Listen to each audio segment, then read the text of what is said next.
Welcome to the Cultural IP audiovisual series. Today, we're honored to welcome a very special guest, Edward Kwakwa, Assistant Director General at the World Intellectual Property Organization, which is headquartered in Geneva, Switzerland.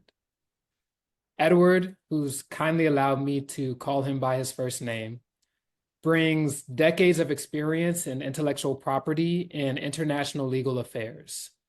He's been instrumental in shaping global policies that empower innovation and creativity across WIPO's 193 member states. At WIPO, Edward leads the Global Challenges and Partnerships sector, which tackles critical issues like traditional knowledge, cultural expressions, and genetic resources. He also oversees key divisions, including the Building Respect for IP division, the Global Challenges division, and the WIPO office to the United Nations. That's really just scratching the surface. Edward has such a deep understanding of today's intellectual property system and how it intersects with some of the world's most pressing challenges, like climate change, global health, and access to genetic resources. What I'm personally really excited about is the global perspective that Edward brings to the intersection of cultural expression, technology, and intellectual property. I couldn't be more excited to have you with us, Edward. Thank you so much for your time, and I'll pass it over to you to further introduce yourself. Thank you very much, Jeremiah. It's a great delight to be with you on this podcast. And incidentally, let me actually congratulate you for these cultural IP podcasts. I've seen quite a bit of what you've been doing. And then long before, when you were at I think it was University of Pennsylvania Law School, I was actually already seeing some of your writings, and I know your passion for intellectual property. So it's a great delight to be with you on this program. Thank you. Let me say hi to your audience as well. Thank you so much. Would love to just have you introduce yourself briefly, provide a little bit more about where you are currently. I can see the sun is setting a little bit, so can you give us time, place, and a little bit about your journey? Great. So like you said, my name is Edward, and I'm from Ghana. But I've been at WIPO. Just one little anecdote. Jeremiah, you said WIPO. Just so you know, I say WIPO for the simple reason our first Director General prohibited us from using the acronym WIPO. Okay. He claimed WIPO sounded too much like a cleaning product. So we had to say WIPO instead of WIPO. But please stick with WIPO. You don't work at WIPO. You are not bound to say WIPO. I've been at WIPO for over 25 years now. Before that, I was at the World Trade Organization. So what I'm doing at WIPO is a good infusion of my passion for trade, as well as now combining it with intellectual property. And that's why I'm happy to engage in discussions such as yours, given the broader picture of intellectual property. Yes, sir. Great. I'll try to say WIPO, but I'll revert back to my old way of saying it. So you've worked at WIPO for over 25 years and have such a rich understanding of the macro, how IP impacts global markets, all the way down to the micro, how IP impacts the day-to-day of individuals. But let's just start at the foundation. For a listener who may not know what intellectual property is, how would you define intellectual property for them? Okay, trust Jeremiah to start with a trick question. No, this is a very important question. So yes, for me, I think put very simply, intellectual property it's a system that protects you, Jeremiah, and anyone else for the work of their mind. In other words, intellectual property ensures that what you create, what you invent, whether it's an invention, a piece of art, a new business idea, the IP system makes sure it is recognized, it is respected, and most importantly, that it is able to generate value. Mm. Now, to my mind, what makes IP fascinating is its wide range. It's got a very wide range. So we could have patents for inventions. We could have copyrights for music and literary works. We could have trademarks that give brands their identity. Trade secrets that will normally protect, for example, the recipe for Coca-Cola. Another type of intellectual property is what we call geographical indications. Now, most people, when they say geographical indications, they are thinking of champagne, they are thinking of Gruyere. But for me, the best example of a geographical indication is from my own country, Ghana. We call it the kente cloth. Yes. It's now a well-known geographical indication.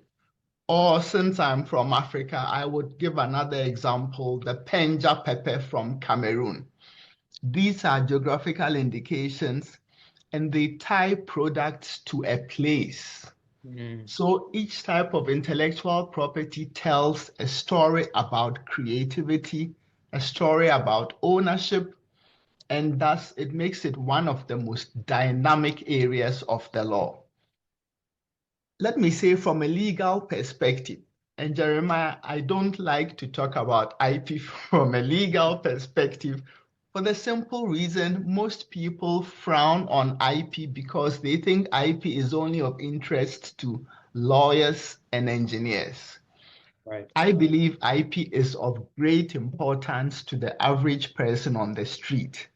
But let me still say, strictly from a legal perspective, IP is a tool. It's a tool that provides a framework for fairness. Jeremiah, just imagine you spend months trying to code an app or to design a product. And then all of a sudden, someone copies and profits from your work. Mm. Intellectual property ensures that you, Jeremiah, have a recourse in a situation where someone has tried to circumvent your right. And that is why at WIPO, I believe I have seen firsthand how small businesses, how individual entrepreneurs, how traditional knowledge holders use intellectual property to build their livelihoods. They use it to preserve their cultural heritage. And in fact, they use it to reach global markets. So let me end. I know you asked me a simple question, what is IP? But let me simply say what's exciting in how IP evolves, it's how it evolves alongside society. Mm. And here I'm thinking in particular of social media, for example. I believe it's a gold mine of creativity, but it's also filled with IP issues from the ownership of viral videos to the protection of brand identities. Or think about artificial intelligence. Who owns the copyright to a painting that is generated by an algorithm, for example? Or can artificial intelligence own IP? And these are the kinds of questions that IP law is grappling with today, and they make the field of IP even more relevant than ever.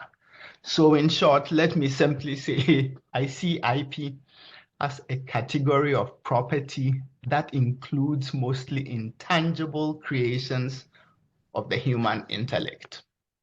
Yes. I could go on and on and on, but let me end here. I know you could, and that's a testament to just the vast knowledge that you have to just take a simple question as how would you define IP and peel back the layers in a way that took us from Ghana to Cameroon to somebody walking on the street to WIPO to social media to artificial intelligence. And that just shows the pervasiveness of intellectual property. And for me personally, it's an empowering revelation when you understand that human ingenuity, though, is behind all intellectual property. Right. And it's powerful because you recognize that every human has the capability of impacting technologies and economies and cultural development. And for me personally, when I sort of recognized that and the light bulb went off, it gave me purpose, right? Yeah. To contribute to this ecosystem. And so I really appreciate your definition and peeling back the layers for us. And I know that WIPO's or WIPO's vision is to support innovation and creativity from everywhere and for everyone's benefit.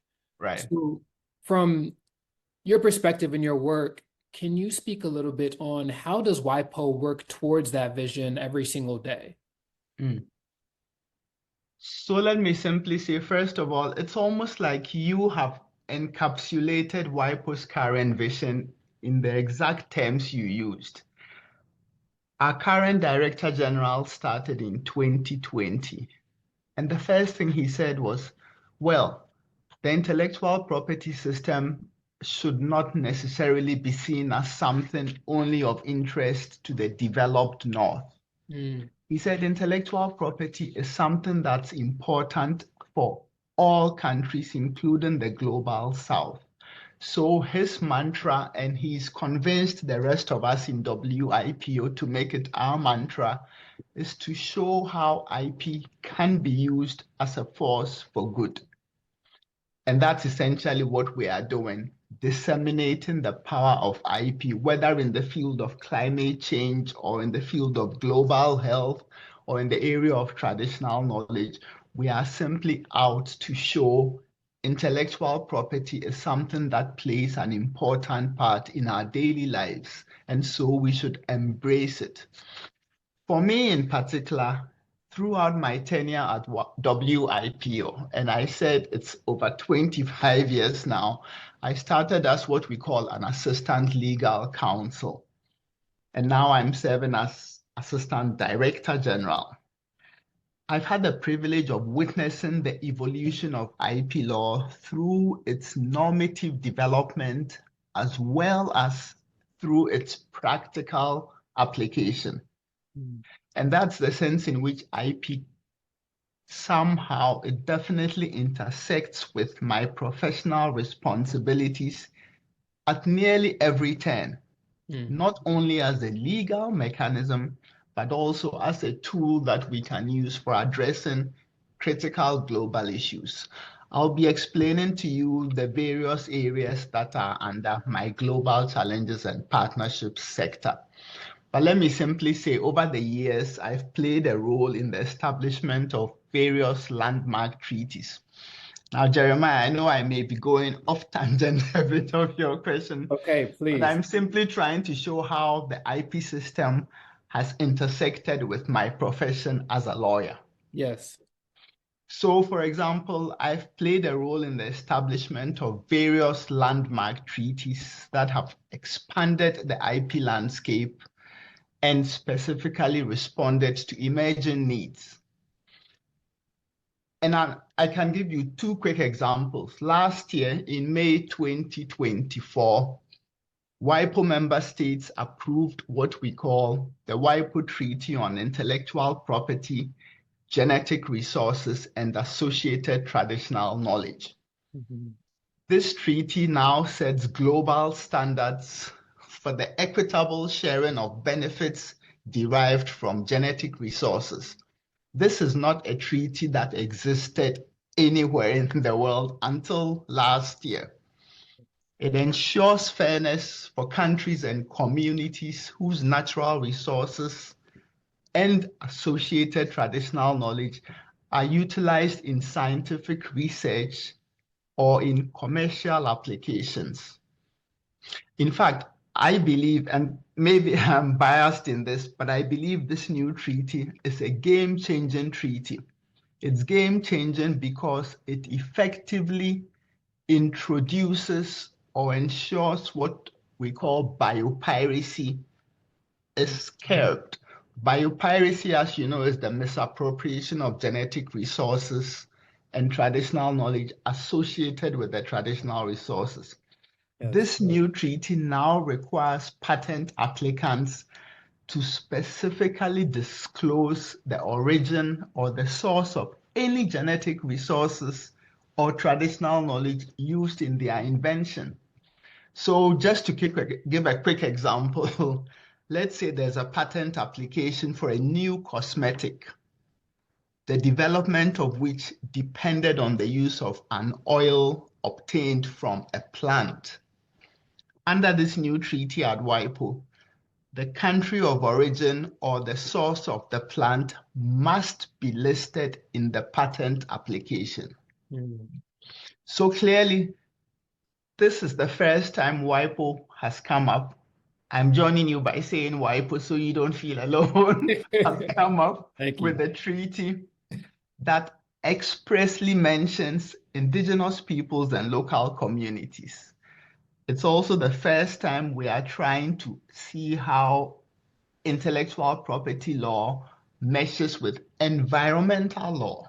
It's a Mm. first for us in several respects, and we are hoping this treaty enters into force very soon.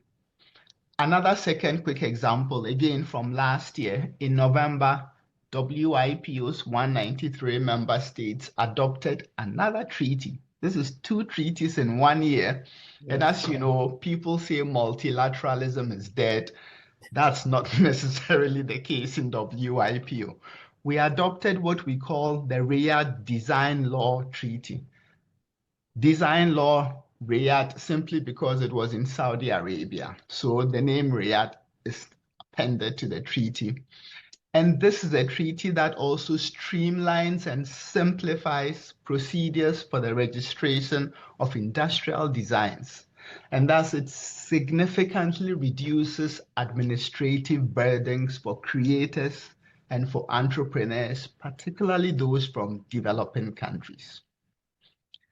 Two quick examples. I Yes. could go on and talk about the Marrakesh VIP Treaty, etc. But let me end on that note. Well, thank you so much and congratulations on the establishment of the first WIPO treaty to address the interface between intellectual property, genetic resources, and traditional knowledge, and also the establishment of the second treaty as well, to demonstrate WIPO's global impact and its um, influence in multilateralism, and showing that it's very much so alive and necessary to push forward the vision of intellectual property for all. Right. Um, I want to sort of just take a step back because you did mention traditional knowledge, Yes. right? And I think it would be beneficial to hear your definition of what traditional knowledge is so that folks may understand how impactful this treaty really will be to making intellectual property available for all. Yes. Thank you, Jeremiah. So yes, this is a very important area, traditional knowledge, and it's important particularly because when we talk about intellectual property, the assumption most people have is we are talking patents, Mm, trademarks, designs, copyright, geographical indications. You never hear anyone say traditional knowledge. mm, Now, by virtue of this treaty and by virtue of discussions going on in other fora, including the World Trade Organization, traditional knowledge is increasingly being given definitions, it's being discussed. And in terms of your question as to what is traditional knowledge, I would say traditional knowledge is it's knowledge that belongs to a people. mm, The word traditional is simply to identify that it's not necessarily quintessential intellectual property, but it belongs to communities. It's normally something, knowledge that has been passed on from generation to generation, frequently through word of mouth. So, in that sense, it's more tangible than intangible. mm, And as you know, when we talk about intellectual property, we say they are intangible. various types of traditional knowledge are actually tangible, which is one of the reasons people say, no, no, no, we can't protect this as intellectual property. It's tangible. Intellectual property has to be intangible. Mm. In short, traditional knowledge encompasses ideas, it encompasses skills, it could be, well, there's a close comparison of traditional knowledge and traditional cultural expressions. Traditional cultural expressions could also be poems, stories, etc. And the traditional knowledge will be more the typical, closer to, let's call it industrial property, as opposed to copyright, whereas traditional cultural expressions would be closer to copyright. So in the context of this new treaty, what happens is in the example I gave, we are talking a cosmetic industry. It turns out this cosmetic industry got some substances from a plant in a village somewhere. The sense in which traditional knowledge would come up is the people in that village would say to you, well, our ancestors, our forefathers taught us this is how we use this plant to cure this disease. That is the traditional knowledge embodied in the art of explaining how you come up with a plant curing a disease. They call it traditional knowledge. Traditional because it's not documented in the sense in which copyright belongs to some individual or a trademark belongs to a company or even individual. Traditional knowledge normally will belong to a community. So it doesn't go through the typical intellectual property. Who owns it? Who benefits from it? How did they create it? That's the sense in which this is traditional. It's not typical intellectual property. Thank you. Sorry for another long answer. Oh, please. All the answers, Edward, are important to understand the distinctions so that folks can understand the impact. And I Right. want to note that WIPO has so many incredible webinars and symposiums and resources. And I happen to be somebody that likes to frequent those virtually, Okay. even though I'm not in Geneva. One of them that I went to, I believe this was the fall of 2023, was the high-level dialogue on Indigenous peoples' traditional clothing, Ah, fashions, and fashion. yes, yes, And I remember that during that talk, there was a discussion around draft steps um, yes. that could potentially be considered. And I thought that was a very practical way to reveal how traditional knowledge is not sort of just this esoteric form of intellectual property or tangential form of intellectual property, but it's something that can be acknowledged and should be acknowledged in agreements, right? And Mm, be mm, codified in agreements and recognized, and there's steps right. to take. So Mhm. I just wanted to highlight that as a way that I was exposed to what traditional knowledge was from a WIPO event. Great. Jeremiah, I'm thrilled to hear you did participate in that. That incidentally was our very first dialogue where we got the traditional community to engage with the fashion industry. Mm, And normally it's the fashion industry that's accused of replicating the assets of the traditional community, the indigenous peoples, and unnecessarily benefiting from it. So that fashion dialogue you listened to, participated in 2023 was the first of its kind, and we are actually hoping to replicate it towards the end of this year with a second dialogue between the fashion industry and the indigenous community on traditional knowledge. that's great. I'll definitely be at that one as well, virtually. Perfect. So we'll definitely talk more about traditional knowledge later in the conversation, but I want to sort of take a step back into your personal journey. Yeah. So let's go back before WIPO.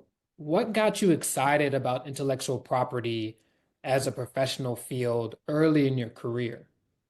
Interesting question. Yes, so IP, basically, what got me interested is what many people actually don't know about me is that way back, I used to be Okay. a drummer for a music group. In fact, back at the University of Ghana, my best friend, my roommate, he gave me a nickname, Sticks Hooper. Sticks Hooper happened to be the name of the drummer for the well-known band, the Crusaders. Mm. Jeremiah, the difference between Sticks Hooper and me is Sticks Hooper is a very good drummer, and I was such a terrible drummer. My roommate decided to name me after the best drummer around at the time. So it was his funny way of telling me I sucked in drumming. But the point is, music has always been my outlet, and it's always been my way of connecting with people and expressing myself. So being a musician, even informally, gave me a deep respect for anyone who has a craft. I believe it's a talent that they hone, it's a talent they refine. And whether it's a drummer perfecting their beat or it's a writer crafting a novel, like I'm sure you've written quite a few novels yourself, if not ordinary IP articles, or it could be a designer sketching a new concept. It's something profound that's taking an idea and turning it into something tangible. And that's where IP comes in for me. That's what drew me to IP. I see it as a system that ensures your creation isn't just admired, but it's also respected, it's also protected, it's also, when needed, commercialized. Mm. And while I never recorded or sold my music, of course, I never got to the stage where I could actually produce music. I have always appreciated how IP empowers creators to share their art without the fear of exploitation. So, in fact, I think my interest in IP is also engendered by my deep interest in literature, my love of literature. And speaking of literature, one particular book that's always stood very well with me, and maybe it's very poignant to mention it in this day of President Donald Trump, it's George Orwell's Animal Farm. It's such a brilliant, sharp allegory about power, about governance, and I find it surprisingly relevant to the IP system we have today. As you know, in Animal Farm, the animals create a set of rules to ensure equality. But then, as power shifts, those rules are manipulated to serve a select few. Right. And it's just a cautionary tale about what happens when fairness breaks down, what happens when, well, let me just say that's something the international IP system strives to avoid, the breakdown of fairness. Mm. So for me, the IP protection of performers in the audiovisual media, recognizing the economic and cultural significance of their country, these treaties reflect the different applications of IP law, and from equitable access to economic incentives for innovative and creative industries. It's all a very powerful thing that gets me interested in intellectual property. So that's what brought me to intellectual property. Thank you. Thank you for sharing that. I didn't know about your drumming skill Thanks, set. super. If we have another conversation, I'll add that to the biography. Great. But what I love about your story and what I found in having conversations with IP professionals is that there's this common thread where this love and passion and understanding for intellectual property derives from something that we just naturally enjoyed, whether it was music or whether it was reading, or whether it was creating, something, maybe creating art. And it just goes to show again that we naturally, as human beings, we're creative beings. And because we're creative beings that like to push forward ingenuity and understanding and problem solving, then we are by way of that always contributing to the intellectual property system and always Exactly. contributing IP. And so it's such a incredible thing to recognize that sort of to be human is to create intellectual property. Right. Yeah. And so I really appreciate you sharing that. I want to transition into discussing a few more of the sort of humanitarian focused projects that you've led or played a significant role in leading at WIPO. Specifically, um, three or maybe just two. So the Indigenous and Local Community Women and Entrepreneurship Program for one, Yes. Yes. and the WIPO Green initiatives for Yes. climate change. Right. Um, can you share the goals of those initiatives and the impact that they've had thus far? Great. So let me start with WIPO Green. WIPO Green, as you know, it's a public-private platform, and what it does is it does four things, four quick things. It does a lot more than four things, but let me just say four main things. First of all, we have a database. It's a database that currently has over 130,000 green technologies listed. So when you, Jeremiah, want to know what green technology we have in respect of X, you go to the WIPO Green database and you look through the listing of 130,000 green technologies. In fact, this has now become the biggest public-private platform technology listing in the UN system. So Wow. that's one. And WIPO Green, by the way, was established in 2013. So we are now in the 12th year. It's 12 years now.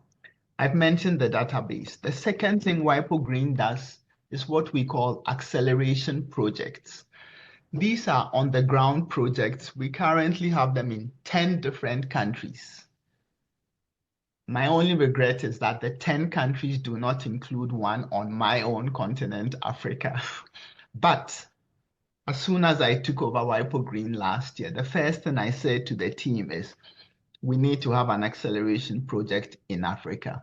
Mhm. So they are just on the verge of opening up one in Senegal and maybe one in Nigeria.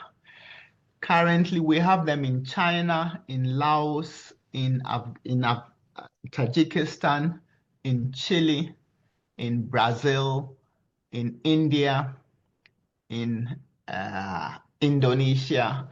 Those are the 10 countries. I may have left out one. So on the ground, we have farmers engage with other people. We call it matchmaking.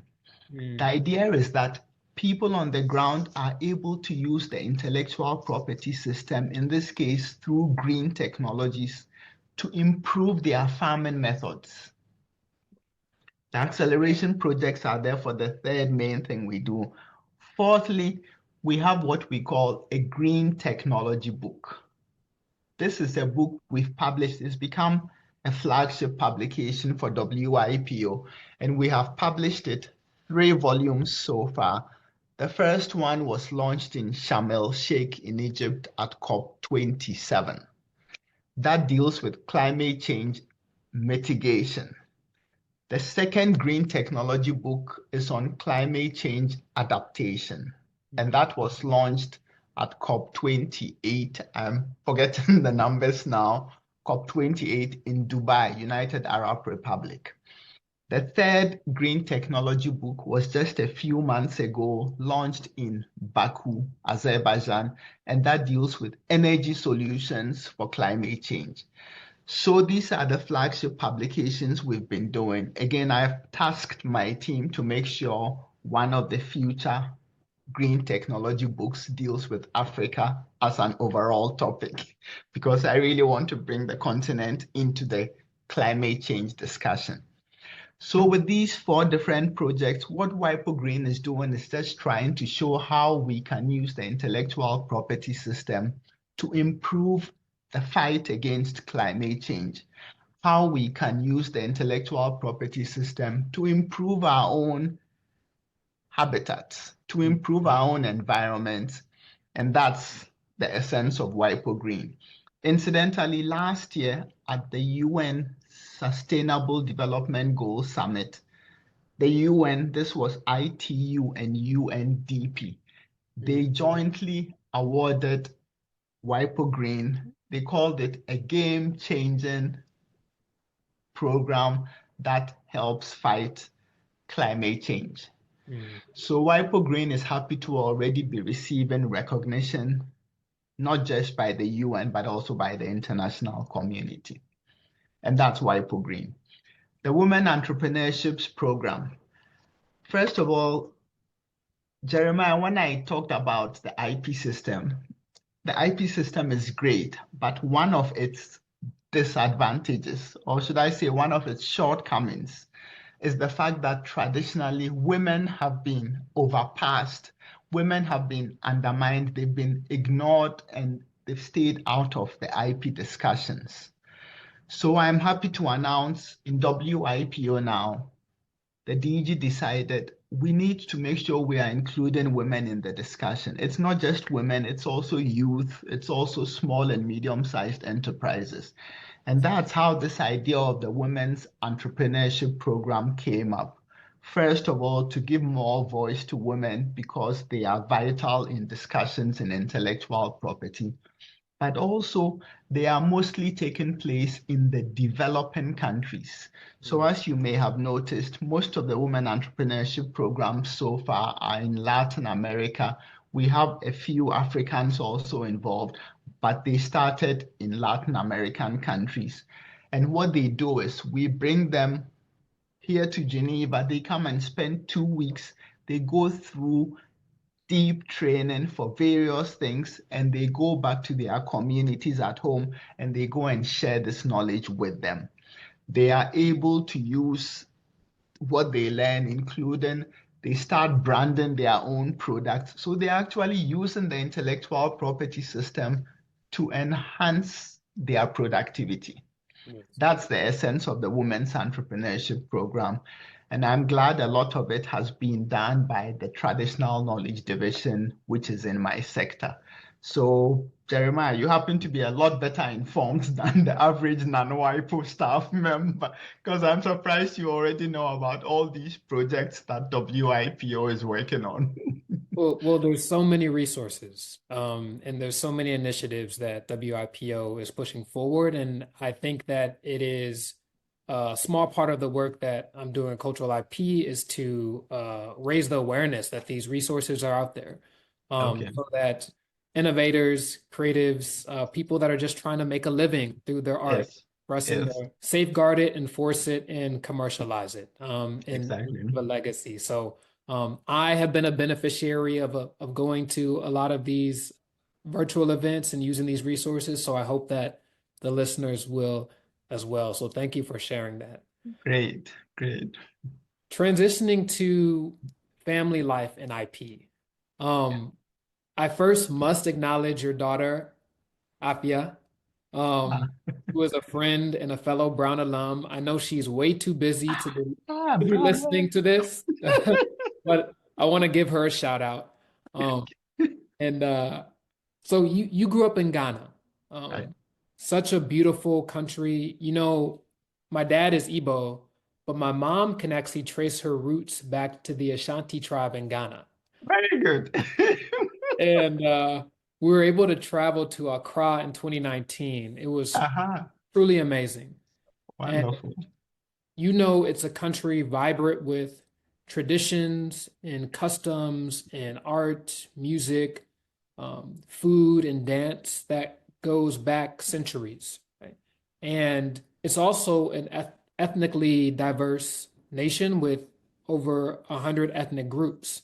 So when you think about all of those unique but united cultural expressions that come from where you're from, how does IP, specifically traditional knowledge, intersect with your culture and maybe even your personal lineage?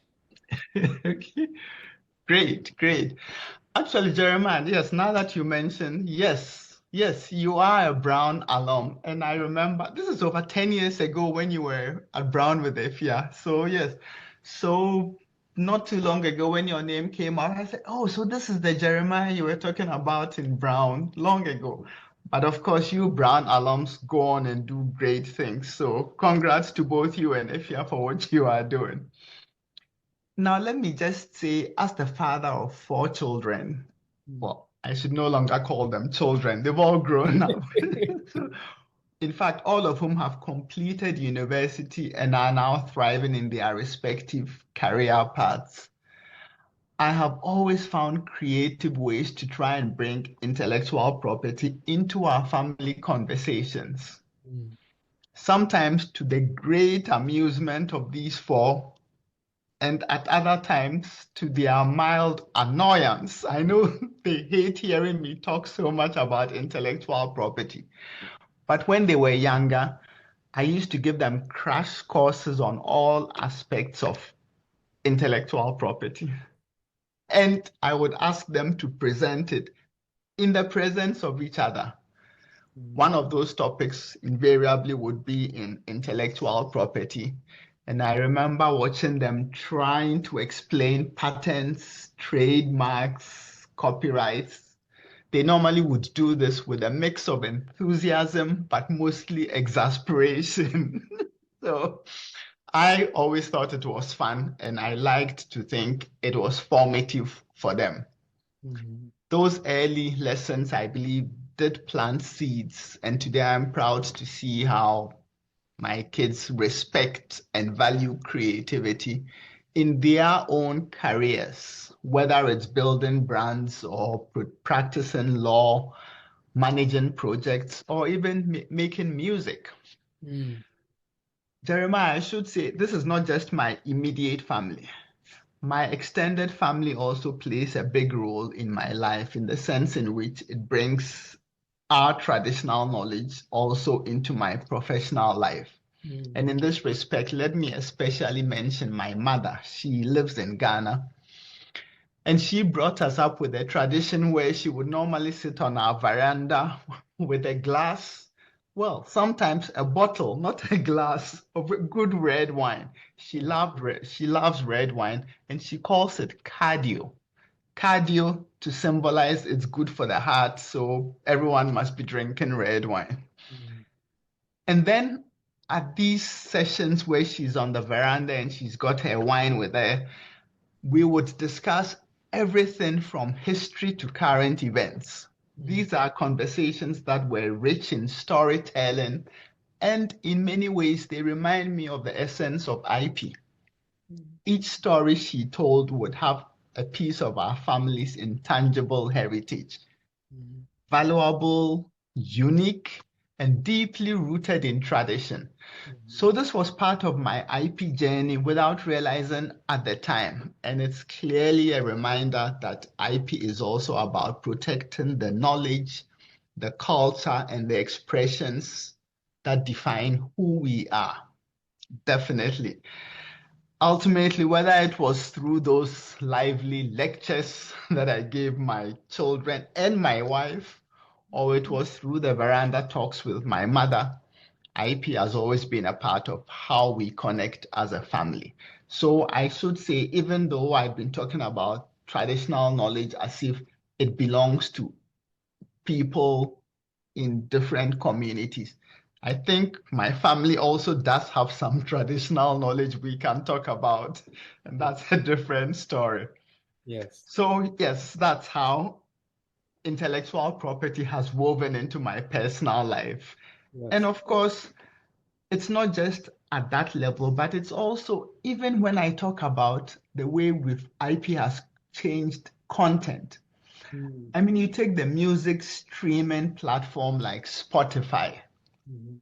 It's my it's my children who told me about Spotify, but then I realized through Spotify I can use it to rediscover the jazz greats that I actually grew up with. Mm. Well, not grew up with, but grew up listening to. And here I'm thinking of people like Abdullah Ibrahim. I'm thinking of people like Hugh Masekela of blessed memory. These are jazz greats and they are on Spotify. Thanks to the intellectual property system that we have Spotify doing so well. Mm. So such platforms only make it possible because of the licensing systems that IP enables. And again, this is intellectual property playing an important part in our lives, and I'm happy to be part of it. Thank you so much for sharing that. I do think that history will repeat itself because although I have no children yet, I definitely will be speaking to them about intellectual property because I Good. know it'll only be even that much more important for them to have that level of awareness early on. So that I'll I'll Exactly. I'll Exactly. definitely be one of those. To wrap up here, Mhm, we are currently in the latest chapter in the relationship between intellectual property and all the areas you mentioned before: global health, climate change, new technologies, human rights. mhm, And what's evident from this conversation is that we cannot separate the IP discussion when we talk about human needs and the world's most significant challenges.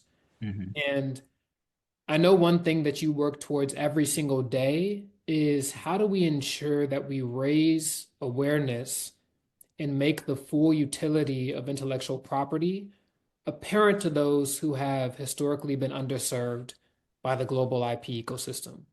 mm, So, my question is, when you think about the global IP ecosystem, mm. what do you believe is a necessary change or adaptation to enhance the system to continue to account for basic human needs and also to continue to account for fast technological innovation? I think the one thing that comes to mind the most is, in particular, if I could change something about the intellectual property system, it would be ensuring that the IP system becomes more inclusive, it becomes more accessible, particularly for creators, for innovators, for entrepreneurs from developing countries and from underrepresented communities. Mhm. So we all know what developing countries are. The UN defines developing countries. When it comes to underrepresented communities, it is clear those who are most underrepresented include the youth. Mm. And when you take the continent of Africa, for example, over 50% of the citizens are youth. And these are the decision makers for the future. And so it is vital that the youth be encouraged to play a meaningful role in the intellectual property system. They currently don't play as big a part as they should do. And I'm happy to say in my sector, the youth engagement area falls in my sector. So it's my responsibility to ensure that WIPO reaches out to the youth, engages with them. We sensitize them on different intellectual property matters. We even help them on their IP journey so they become IP aficionados. The youth is one area. Another area is women. Women have been traditionally underrepresented in the intellectual property system. And that's why it's good WIPO is using projects like the Women's Entrepreneurship Program to bring the women closer into the intellectual property system. Third and final underrepresented group, I would say, are small and medium-sized enterprises. Mm. Most people, when they think of intellectual property, they think of Coca-Cola, trademarks. They think of Sony pictures. They think, in other words, they only think of the big companies, and people affiliate IP with big companies. But small and medium-sized enterprises, individuals are equally important in the IP ecosystem. And that's why it's important that we also engage with small and medium-sized enterprises, with individuals, to make sure they are also an essential part of the IP ecosystem. And again, WIPO SMEs don't fall under my sector, but we have a sector responsible exclusively for small and medium-sized enterprises. So I'm glad WIPO is trying to engage all these and make them fit better. When it comes to frontier technologies and getting with the program, again, we know one can't do without frontier technologies these days, whether it's artificial intelligence or blockchain or the Internet of Things or big data, whatever it is, they are an essential part of not just intellectual property, but our daily lives. So I think that's also one area where we all need to pay attention to the growing dynamics, the fast changing pace, to be sure we are grappling with changes as they go along and we are ourselves keeping abreast with the IP system. Yes. Thank you so much for that. I see that the sun is set in Geneva, and I Yeah. noticed it's beautiful. I noticed in the background that you mentioned IP in the youth, IP inclusivity for women, IP enhancement for SMEs. I noticed that there's the IP in the youth banner right behind you as the sun was setting. So Ah, yes. yeah, so Good. yeah. Edward, I just want to thank you so much for your time. For me personally, it's inspiring the work that you do as a part of WIPO and shaping the future of IP and supporting all stakeholders, but particularly, the ones that you mentioned that are underserved. And so I want to again thank you and appreciate you, giving your knowledge and your wisdom and your time in this discussion today. Jeremiah, let me also thank you so, so much. It's been an absolute pleasure talking with you today. I've thoroughly enjoyed our conversation, and it's always inspiring to share thoughts on the transformative power of IP with someone as passionate and with someone as insightful as you. So, what you are doing with the cultural IP audiovisual series is truly remarkable.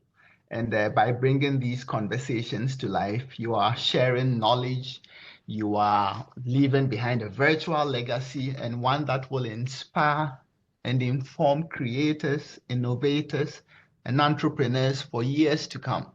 So, Jeremiah, let me wish you all the best as you continue this important work.